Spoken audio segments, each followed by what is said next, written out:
Alors bonjour à toutes et à tous, je m'appelle Denis Gutleben, je suis directeur délégué du Comité pour l'Histoire du CNRS et rédacteur en chef de la revue Histoire de la Recherche Contemporaine. Et à ce titre d'historien des sciences, je me réjouis beaucoup d'animer cette session historique. Alors il est vrai que... Plus près ? Alors, je vais carrément l'enlever, ça va être plus simple. Hop.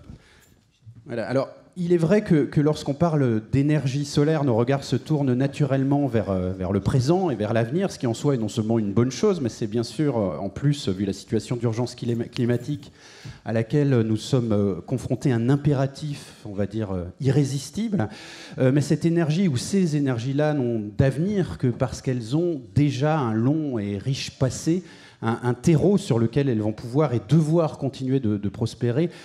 On va dire un socle marqué au fil des décennies par la mobilisation d'une foule d'acteurs nationaux et internationaux, publics et privés, scientifiques, économiques, associatifs, etc., marqué aussi par des avancées dans chacun de ces registres, et puis aussi par des périodes d'enthousiasme, mais aussi par des moments de doute, des écueils, des éclipses qu'il ne faut pas glisser sous le tapis, je pense, car ils se révèlent souvent tout aussi instructifs que les grandes réussites. Alors à ce titre, l'histoire du solaire au sein de l'établissement pour lequel j'ai le bonheur de travailler, qui paye mon salaire, donc je le cite, le CNRS, est assez représentative. Elle débute dès la Libération autour de quelques pionniers, à l'image du physicien Félix Trombe, qui vont s'apercevoir que leurs travaux,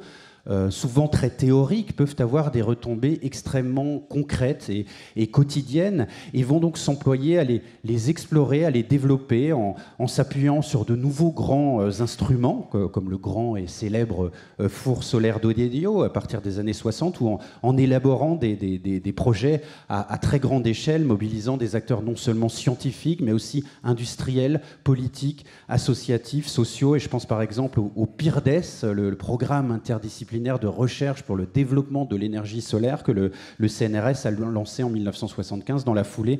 du premier choc pétrolier. Alors avec les intervenants de cette première session, nous allons ainsi retourner vers les racines de cette histoire, des racines proches, peut-être aussi un certain nombre de racines lointaines, avant de découvrir pendant le reste de la journée les branches et les fruits de plus en plus nombreux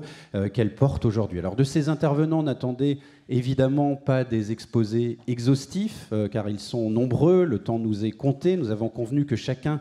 évoquera en quelques mots le rôle qu'il a joué, acteur, témoin, historien, parfois les trois à la fois, avant d'exposer quelques idées fortes que nous pourrons discuter au cours de l'échange qui suivra, et que vous pourrez aussi creuser bien au-delà en consultant leurs travaux respectifs. Et puisque nous célébrons le 50e anniversaire du congrès de l'UNESCO, le soleil au service de l'homme,